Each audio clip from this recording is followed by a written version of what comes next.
The 2026 FIFA World Cup is being hosted in the United States. There are matches in New York, Los Angeles, Dallas, Miami, Seattle, Boston. American fans in American stadiums watching American players. The most watched sporting event on the planet, happening right here, right now. And the US has never won it. Not once. Not even close, really. So why? And does hosting it this summer actually change anything? That's what this video is about. To understand why the US has never won the World Cup, you have to understand when America actually started taking soccer seriously. In most of the world, Brazil, Germany, Argentina, Spain, France, soccer is the sport. It's what kids grow up playing. It's the first thing they put on TV. It's what dads argue about at dinner.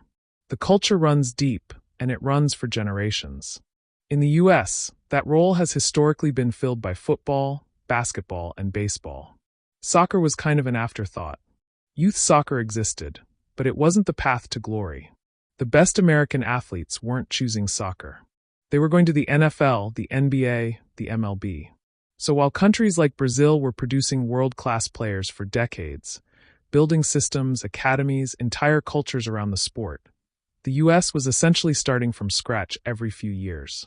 The first US World Cup appearance in the modern era was 1990. That's not ancient history.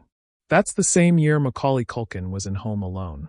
The US has only been consistently relevant in international soccer for about 35 years. Brazil has been winning World Cups since 1958. Here's the US World Cup record fast. 1930, the very first World Cup, held in Uruguay. The US actually made the semifinals. Finished third. Which sounds great until you realize only 13 teams entered. The competition was completely different, and 5 of the US players were European immigrants who had only recently become Americans. Still, top 3 in the world. That counts. 1950, the US pulled off one of the greatest upsets in World Cup history. They beat England 1-0 in the group stage. England, who basically invented the sport. The English newspapers thought it was a typo when the score came in. That result is still talked about today. Then nothing. The US failed to qualify for the next 9 World Cups in a row. 9. That's 1954 all the way to 1986. 32 years of absence from the biggest tournament on Earth. They came back in 1990. Made the group stage, got eliminated. 1994. The US hosted the World Cup for the first time. Made it to the round of 16. Lost to Brazil. Not embarrassing. 1998. Group stage exit. Rough tournament. 2002, the best modern performance. The US beat Portugal. Beat Mexico. Made the quarterfinals. Lost 1-0 to Germany in a match where the referee missed a blatant handball that would have given the US a penalty. It's still a sore subject. 2006, group stage exit again. 2010, round of 16. Landon Donovan scored a legendary last-minute goal against Algeria that sent the country into a frenzy. Lost to Ghana in the knockouts. 2014, round of 16 again. Tim Howard made 16 saves against Belgium in what became one of the most watched soccer matches in US history. Still lost in extra time. 2018 didn't qualify. A disaster. Lost to Trinidad and Tobago on the final match day of qualifying and missed the tournament entirely. One of the lowest points in the program's history. 2022 came back. Made it out of the group stage. Lost to the Netherlands in the round of 16. So the pattern is clear. The US gets to the round of 16 a lot. Occasionally makes the quarterfinals. Has never made a semi-final in the modern era. Has never won. There are a few real reasons why the US has consistently fallen short. The first is depth. The top soccer nations, Brazil, Germany, France, Spain, don't just have 11 great players. They have 40. If someone gets injured, the replacement is still world-class. Historically, the US has had talent at the top but real drop-offs after the starting lineup. You can win some games with 11 good players. You can't win a tournament. The second is the coaching carousel. Between 1990 and today, the US has had 8 different head coaches. 8. Some of them were good. Some were questionable choices. None of them had enough time to truly build a system and a philosophy. Consistency is what produces results over time, and the US program hasn't had enough of it. The third is qualification. This sounds counterintuitive. Shouldn't qualifying be easy? But CONCACAF, the region the US qualifies through, is a weird and difficult qualifying zone. You're playing matches in places like Honduras at altitude in the humidity in front of hostile crowds. Those conditions produce upsets. The 2018 disaster, losing to Trinidad and Tobago and missing the World Cup entirely, is proof that CONCACAF qualifying is never guaranteed. And the fourth, and this is the honest one, the best players in the world have historically not chosen American soccer. A kid in France who's amazing at soccer goes to a professional academy at age 12. In the US, that same kid might be playing multiple sports, getting recruited for college football, or not even being noticed by scouts at all. The pipeline has improved massively in recent years, but there's still a gap. Here's where things get genuinely interesting.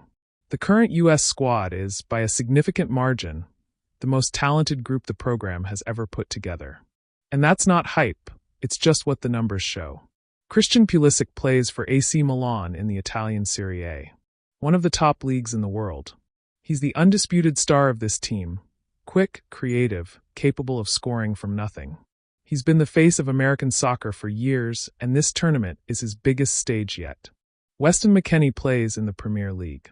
Tyler Adams, the captain, plays for Bournemouth in England. Anthony Robinson plays for Fulham in the Premier League. Chris Richards plays for Crystal Palace. Tim Weah, son of Liberian president and former Ballon d'Or winner George Weah, is in the squad.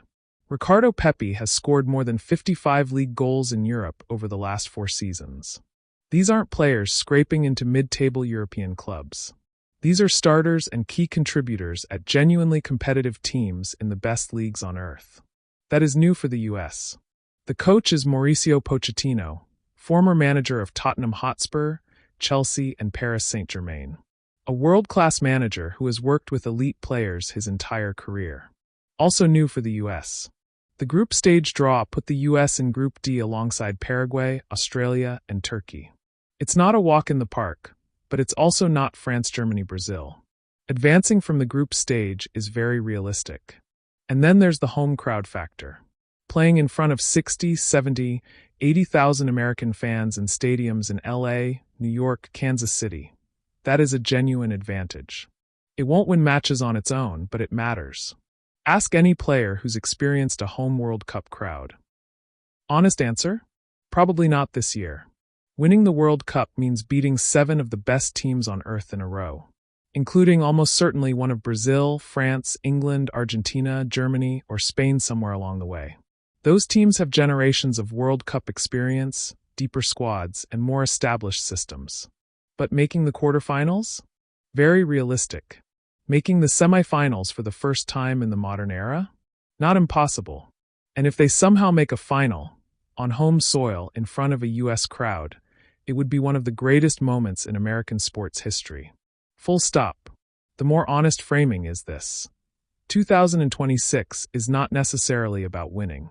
It's about whether this generation of US players, the most talented in the program's history, can finally break through the round of 16 ceiling that has held the team back for 30 years. That in itself would be historic. So here's where we are.